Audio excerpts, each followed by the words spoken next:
Assalamualaikum warahmatullahi wabarakatuh. Halo dulur, bagaimana kabarnya? Kembali lagi di Dolet Relief. Kali ini saya ingin membuat relief yang mana relief ini akan terbentuk sebagai tokoh wayang, yaitu Sengkuni. Mungkin dulur-dulurku semuanya telah mengetahui siapakah Sengkuni tersebut. Untuk kali ini saya ingin menceritakan singkat siapakah Sengkuni itu. Oke, sumber ini saya ambil dari Wikipedia. Sengkuni atau Saubala adalah seorang tokoh antagonis dalam Wiracarita Mahabharata. Ia merupakan paman para Korawa, yakni dari pihak ibu. Sengkuni dengan perawakan tegap dan rambut sebahunya yang dikuncir ke belakang terkenal sebagai tokoh licik yang selalu menghasut para Korawa agar memusuhi Pandawa.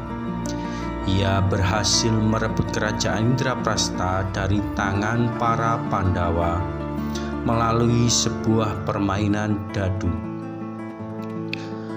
Menurut Mahabharata, Sengkuni merupakan personifikasi dari dua para yuga, yaitu masa kekacauan di muka bumi, pendahulu zaman kegelapan atau Kali Yuga.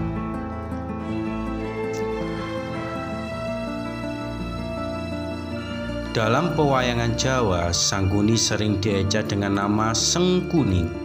Ketika para Korawa berkuasa di kerajaan Hastinapura, ia diangkat sebagai patih. Dalam pewayangan Sunda, ia juga dikenal dengan nama Sang Kuning.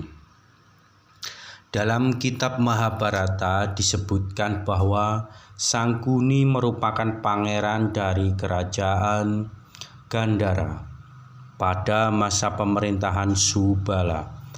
Adik perempuannya yang bernama Gandari dilamar untuk dijadikan sebagai istri Drestarasta, seorang pangeran tunanetra dari Hastinapura. Sengkuni marah atas keputusan ayahnya yang menerima lamaran tersebut. Menurutnya, Gandari seharusnya menjadi istri Pandu, adik Drestarasta. Karena terlanjur terjadi, ia pun mengikuti Gandari yang selanjutnya menetap di istana Hastinapura. Gandari memutuskan untuk selalu menutup kedua matanya menggunakan selembar kain karena ia sangat setia kepada suaminya yang buta. Gandari berputra 100 orang, dikenal sebagai 100 Korawa yang sejak kecil diasuh oleh Sengkuni. Di bawah asuhan Sengkuni, para Korawa tumbuh menjadi anak-anak yang selalu diliputi rasa kebencian terhadap para Pandawa, yaitu putra-putra Pandu. Setiap hari Sengkuni selalu mengobarkan rasa permusuhan di hati para Korawa, terutama Korawa sulung yang bernama Duryodhana. Dalam versi Mahabharata maupun versi pewayangan, Sengkuni merupakan penasehat utama Duryodhana, pemimpin para Korawa. Berbagai jenis tipu muslihat dan kelicikan ia jalankan demi menyingkirkan para Pandawa. Dalam Mahabharata bagian pertama atau Adiparwa, Sengkuni memerintahkan Purocana untuk menciptakan kebakaran di gedung Jatugreha atau Laksagraha, tempat para Pandawa bermalam di dekat hutan Waranawata. Namun para Pandawa dan ibu mereka, yaitu Kunti, berhasil meloloskan diri dari kematian. Dalam pewayangan, peristiwa ini terkenal dengan nama Balesi Gala-gala. Usaha Sengkuni yang paling sukses adalah merebut Indraprasta dari tangan para Pandawa melalui permainan dadu melawan pihak Korawa. Kisah ini terdapat dalam Mahabharata bagian kedua atau Sabha Parwa. Peristiwa tersebut disebabkan oleh rasa iri hati Duryodhana atas keberhasilan para Pandawa membangun Indraprastha yang jauh lebih indah daripada Hastinapura. Atas saran Sangkuni, ia mengundang para Pandawa untuk bermain dadu di Hastinapura. Dalam permainan itu, Sangkuni bertindak sebagai pelempar dadu Korawa. Dengan menggunakan ilmu sihirnya, ia berhasil mengalahkan para Pandawa. Sedikit demi sedikit, harta benda para Pandawa jatuh ke tangan Duryodhana, termasuk istana Indraprastha dan istri mereka Draupadi. Mendengar Draupadi dipermalukan di depan umum, Dewi Gandhari, ibu para Korawa, muncul membatalkan semuanya. Para Pandawa pun pulang dan mendapatkan kemerdekaan mereka kembali. Karena kecewa, Duryodhana mendesak ayahnya Dhritarashtra supaya mengizinkannya untuk menantang Pandawa sekali lagi. Dhritarashtra tidak kuasa menolak keinginan anak yang sangat dimanjakannya itu. Maka permainan dadu yang kedua pun terjadi kembali untuk kedua kalinya. Pihak Pandawa kalah di tangan Sangkuni. Sebagai hukuman, mereka harus menjalani hidup selama 12 tahun di dalam hutan. Dan dilanjutkan dengan menyamar selama setahun di suatu negeri. Jika penyamaran mereka sampai terbongkar, mereka harus mengulangi kembali selama 12 tahun hidup di dalam hutan dan begitulah seterusnya. Setelah masa hukuman selama 13 tahun berakhir, para Pandawa kembali untuk mengambil kembali negeri mereka dari tangan Korawa. Namun pihak Korawa menolak mengembalikan Indraprastha dengan alasan bahwa penyamaran para Pandawa di kerajaan Wirata telah terbongkar. Berbagai usaha damai diperjuangkan pihak Pandawa, namun semuanya mengalami kegagalan. Perang pun menjadi pilihan selanjutnya. Pertempuran besar di Kurukshetra antara pihak Pandawa melawan Korawa dengan sekutu masing-masing akhirnya meletus.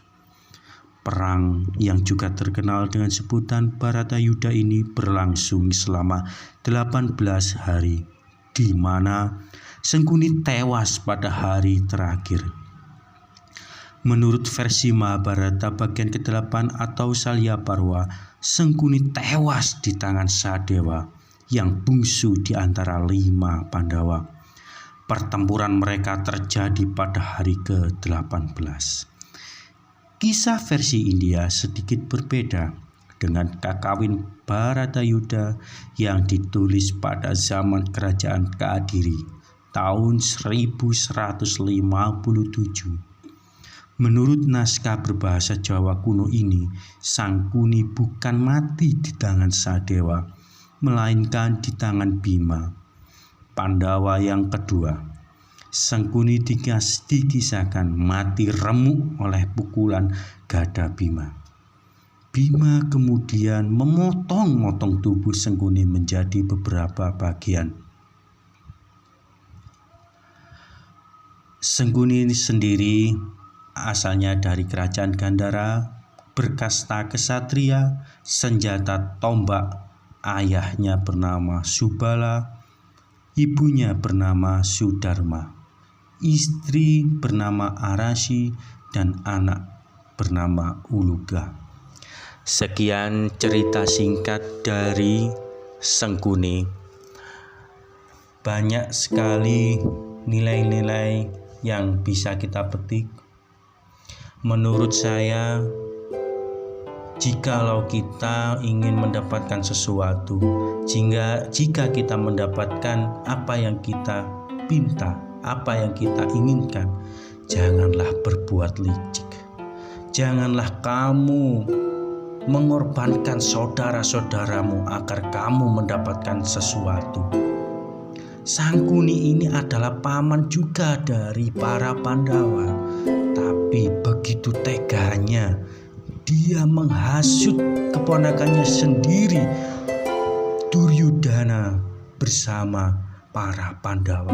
Mereka dihasut agar tujuannya Sangkuni itu berhasil, yaitu menjadikannya Duryudana menjadi putra mahkota, pangeran satu-satunya yang ada di Hastinapura. Itulah dulur-dulurku semuanya, cerita singkat dari Sangkuni. Jangan sampai kita mengorbankan keluarga kita, saudara-saudara kita untuk mencapai tujuan kita. Kalau Semar bilang terima ing pandum, nerimo ing pandum, ojo adigang adigung adigung lan ojo dumeh. Saudara-saudaraku, dulur-dulurku semuanya, marilah kita belajar dari kisah ini. Apapun yang kita lakukan pasti ada karmanya. Dari kisah ini, Sangkuni mati tragis dikuliti oleh Bima, diremukkan oleh Bima menjadi beberapa bagian. Dikuliti, diremukkan, itu yang dinamakan karma. Maka dari itu, jauhilah karakter-karakter licik seperti Sangkuni yang bisanya mengadu domba, menghasut, dan menjadikan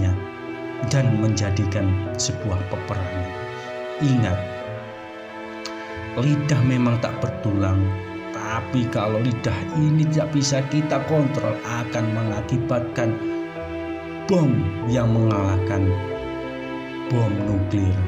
Oke, dulur-dulurku semuanya, sekian dari kisah ini, sekian dari video ini. Sampai jumpa di video-video selanjutnya. Saya memohon maaf apabila ada kesalahan kata, kesalahan dalam pembuatan relief. Saya mohon sebesar-besarnya karena saya adalah manusia biasa. Jangan lupa subscribe, like, comment, and share. Wassalamualaikum warahmatullahi wabarakatuh.